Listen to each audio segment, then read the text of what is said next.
Article 5 of the United States Constitution reads the following.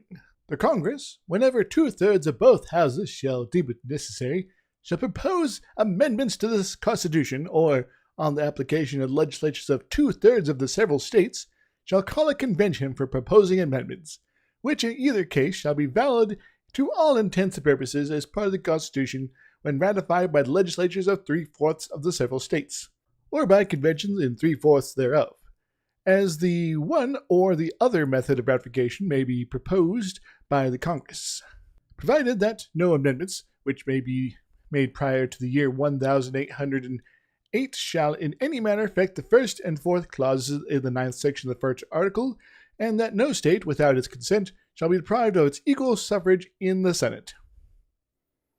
So, what does this all mean? It means amendments can be made into the Constitution for starters. We can change things, how the Constitution works from its very, very core. We can do it on occasion, And we have done this on occasion. And most of the amendments have been good. Most. It also means that there are roughly 4 ways it can happen. 2 ways to kick it off and 2 ways to finish it, and you can sort of mix and match these here. The most often used method is to kick it off in Congress. Congress passes a proposed amendment through both chambers with a 2/3 vote. Is this particular method likely to happen anytime soon? Not really. Not with the priorities of the parties that are as they are right now, and the current makeup of the House and Senate. Nor would there likely be enough of a shift in either direction for one party or one faction of some party to get over the threshold needed to start this method anytime soon. But that's where that other method starts to factor in. The one where it simply requires 2/3 of the several states to call for a convention to propose amendments. This is, oddly enough, a much easier threshold to hit for 2 reasons. First off, it doesn't rely on statewide support to be there for a party interested in amending the Constitution. A senator, for instance, in a swing state could be of either party pretty easily. And so, even if you split the numbers heavily towards one party or the other, there will nearly always be enough partisan senators to prevent the 2/3 necessary for an amendment in the Senate. What more, it specifies legislatures, not state governments. That means that the state governors kind of don't matter if this alternative method is used. So if you happen to have a 50% plus 1 vote in both chambers in a state legislature to get things through, and your party also has similar numbers in 2/3 of the states, then bam, suddenly we got a formal call for a convention to amend the Constitution of the United States of America. We can propose things, and everything be moving forward there, I guess. This also requires, of course, you to have 2/3 of the states under one party's control, or one faction who's interested in amending the Constitution's control. And this second thing that makes it easy is actually a lot easier than it sounds. It's actually super easy because of the facts of this thing called gerrymandering. All that you got to do is make sure that you win enough seats at the right times or in the right circumstances, and you can basically take permanent control of a state legislature. Because when you get to pick your voters, you don't have to worry about things like re-election. And so you can just kind of wait and maintain your base of power in the core states, some of which might actually be swing states on the national, federal level, but you kind of don't care about things like that, given you have safe seats for everyone in your party. And, you just kind of wait for enough changes of power in other states for things to kind of fall in place. Now you can just sort of sit back and wait until those 2/3 of the states fall into place, the 2/3 that are necessary, at roughly the same time. For most of U.S. history, the record keeping on things like calling for a constitutional convention to amend the Constitution has been rather spotty. Which states proposed what is kind of collected, but there's plenty of uncertainty from the sources I look into until the last few years, when Congress actually started, keeping some basic records on this. Everything else is kind of like, well, there's something here. This one bill references this other bill, and there's a whole pile of research I could do here, but I didn't necessarily see it as totally necessary for all this. I'm going to trust the people of Arkansas to know what they're talking about when they're referencing a bill passed in the state, some 60 years ago. That sort of thing. Historically, The calls for a convention have bounced between, the issues of the day, things that matter for the people of the time. For example, in 1788, Virginia was asking for a constitutional convention to amend the Constitution so that whole Bill of Rights thing can go forward. A couple slave states in 1832 were asking for clarity on Amendment 10, wondering what that might say about, some of the things that they're interested in. Speaking of slavery, several calls in 1861 for final resolution on slavery, or even unlimited convention of, just for whatever people wanted to bring up to be, added or removed to the Constitution. There was the big attempt then. Later still, there was a bunch of calls for direct elections of senators until, we actually got that amendment.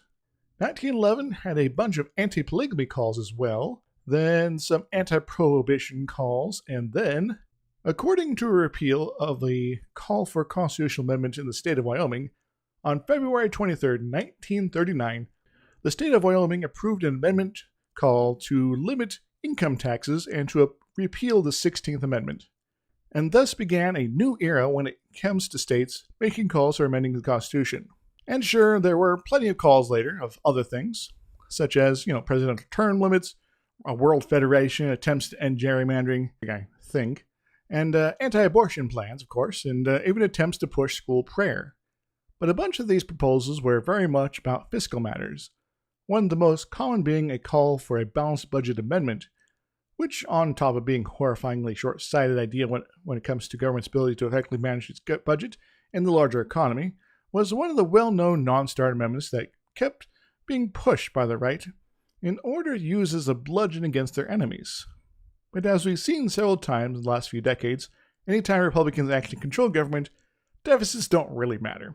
Pretending they matter still does, but, that doesn't mean they actually will run a balanced budget when they have control, despite their demands that everyone else do. The most recent call for a balanced budget amendment came out of Wisconsin in 2017. But this particular fiscal item hasn't been the only proposed amendment bubbling up from the states recently, and it isn't even the only one being pushed by Republicans. Looking at these amendment attempts is a great way to look at what the parties want to talk about when it comes to their governing priorities. So let's look at the general trend of these things over the last few years, specifically since 2010. Why 2010? Because that's around when Congress actually decided to pay attention to these laws that are being passed occasionally. Like they probably should have been the whole time. Anyway, these are the 17 states that have pushed a balanced federal budget amendment in some fashion since 2010.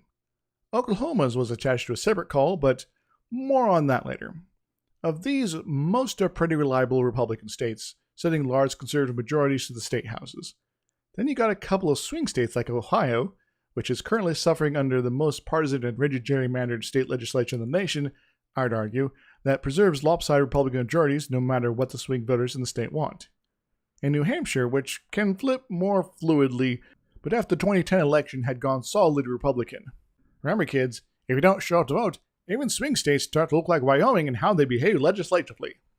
One of the big things on the left has been an interest in overturning the Citizens United decision that the Supreme Court made a few years back that basically opened up the floodgates for shady groups to spend all sorts of dark money on elections without any restraint. Because apparently corporations have more rights than actual people, and being rich is somehow speech.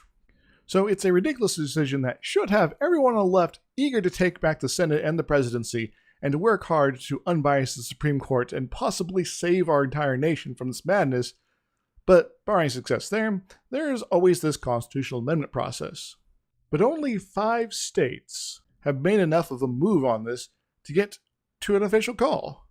After the Republican season of many state legislations after 2010 and the subsequent gerrymandering to preserve their power, the Democrats have had a smaller playing field to work with when it comes to these things. Still, these states do represent a larger number of actual people than all that 17 states from before. So there's that, I guess, sort of. But, states' rights, so these number of people doesn't actually matter when it comes to, expressing the will of people. Yeah.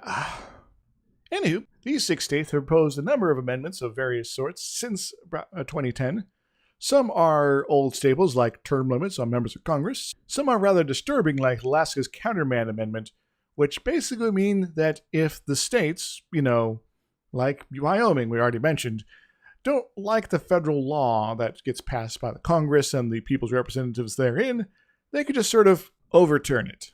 Haha, responsible federalism, what's that? And there's Florida's call for an amendment to basically make it so that any bill passed through Congress can only touch on one subject at a time. So no more omnibus bills to fix lots of little mistakes in the law or massive overhauls that by their very nature require a lot of things to be addressed simultaneously. Nope, gotta keep every law super dumbed down so Congress creators can get elected to lead, not read. Don't have to bother reading the damn bill. Yeah. A lot of these are, for various reasons, kind of terrible, and are generally attempts to curtail federal power. Surprise, if you're familiar with the nature of the states pushing them, is one of the key wants of conservative orthodoxy, to have the federal power of the government basically be removed, except when it comes to fighting wars and going after their domestic enemies. At this point in the game of trying to play fair, I should point towards the next Democratic priority as far as constitutional amendments proposals go during the same time period since 2010. But there isn't any. Zip. Nada. Won't it have to go back to, maybe before that whole Dixiecrat thing and moved a lot of people from the Democrats to the Republicans. Way back when the parties were very different than they are now. Okay, well before the current ideological leanings of the parties as they are now were established, so it's kind of relevant.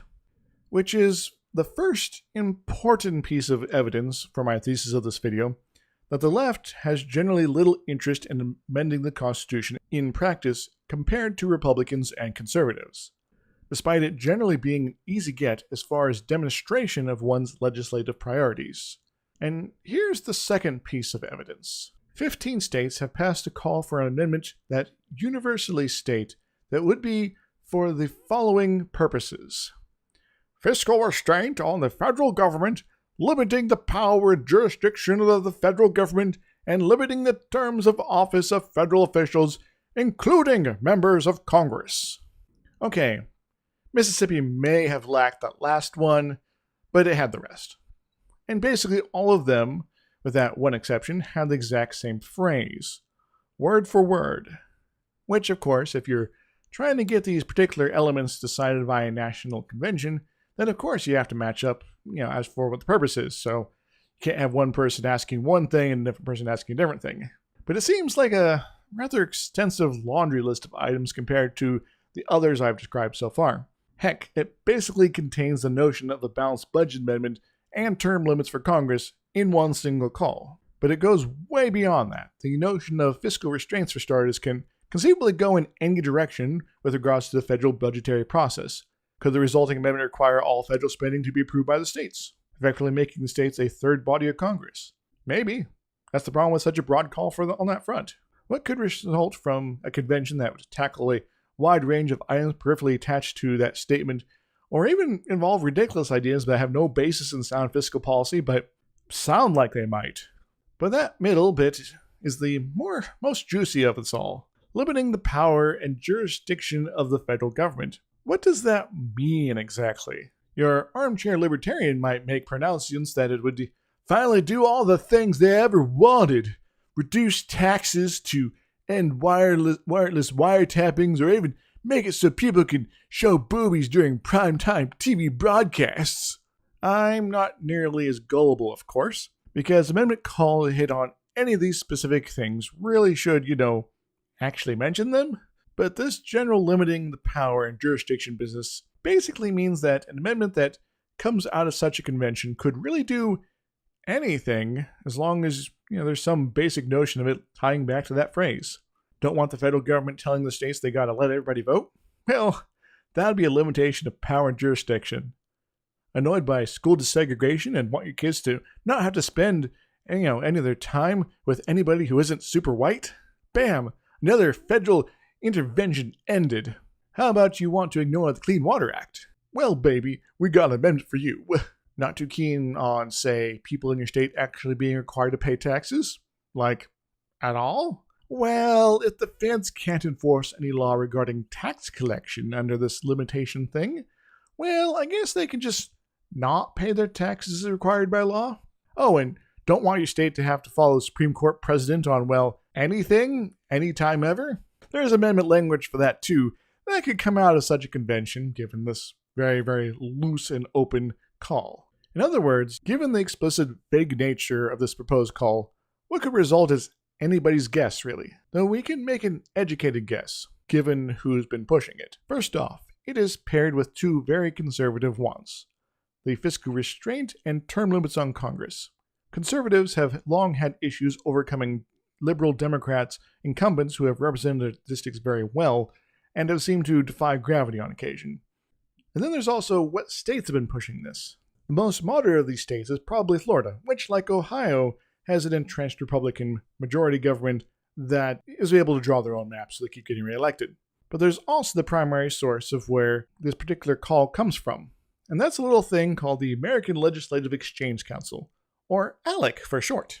What is ALEC?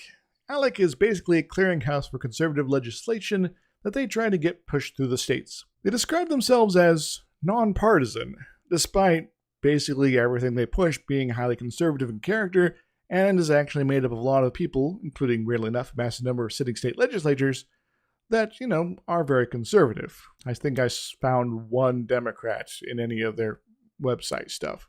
They claim about a quarter of their membership is made out of state legislators, but I can't be quite sure of that. After all, they already lied about being nonpartisan.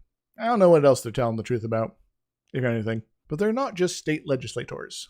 Representatives from big business also have a seat at the table, and that's also where most of the money comes from, weirdly enough. Heard of the Koch brothers? Well, they're just a couple of the goons footing the bill here, along with a whole bunch of other folks. How ALEC tends to work is like this. They gather up some state legislators, send them off to an expensive vacation to meet up with the actual business peoples, have a big business meetings, spend a couple hours getting handed drafts of bills the corporate side wants to have passed, the legislatures rubber stamping the corporate bills, and occasionally toss something together of their own to, say, ban protests or something, and then these state legislators go home, cookie-cutter bills in hand, with a strong suggestion to maybe propose them, just like you really want to. Because you man, guy who you handed this bill, you totally wrote this by yourself, man. But ALEC, according to ALEC, it is not a lobbying organization, despite it basically doing everything a lobbyist organization does.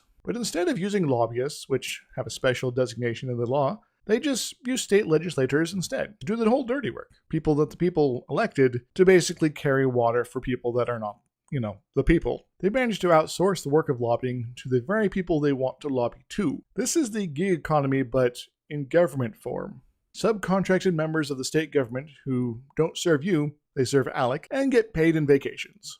And so you get constitutional amendment calls that are basically the same in a whole bunch of states that have the same exact language as ALEC has posted on their own website, and a massive corporate cooperative funded effort on the right to basically gut the Constitution through campaigning to push these through. So, given the origins and who is pushing this and who is funding the effort, to think that this is any sort of benign effort that might grant you all the wildest dreams and wishes that you've ever wanted is a little ridiculous. This is very much an attempt to change the Constitution to further empower the already powerful. Those guys who are paying for all the stuff, the vacations and the conferences and writing most of the laws here, those guys. But it could be much worse than a simple constitutional amendment to limit federal power. You see, one of the reasons folks in the U.S. have historically been resistant to a convention-style amendment process is because of what happened in 1787. In 1787, a convention was put together to revise the basic rules for which the government of the United States was operating under. Those rules were, of course, the Articles of Confederation. Not the Constitution, not the U.S. Constitution as we know it now. But once they were all together, once they were all in the same room together, something soon happened. They decided, screw everything. Let's not revise this piece of crap. We gotta replace them. We gotta get rid of this Articles of Confederation business and go with something completely different. And that's how our current Constitution came about. Let's say in the modern day that this vague call for a constitutional amendment did in fact pass, with all its vagueness and whatever. Would it prevent a complete rewrite? A complete replace of the Constitution of the United States? Not really.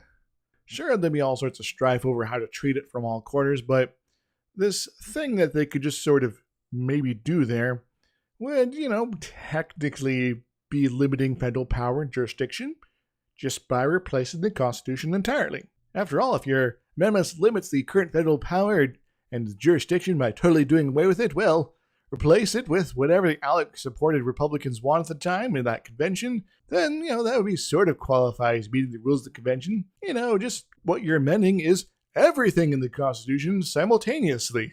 So that's my second piece of evidence, that there is a movement right now to create a national convention to amend the Constitution using intentionally vague language so as to provide either expansive power grabs for conservatives and corporate interests, or, much worse, attempt to straight up overturn the US Constitution.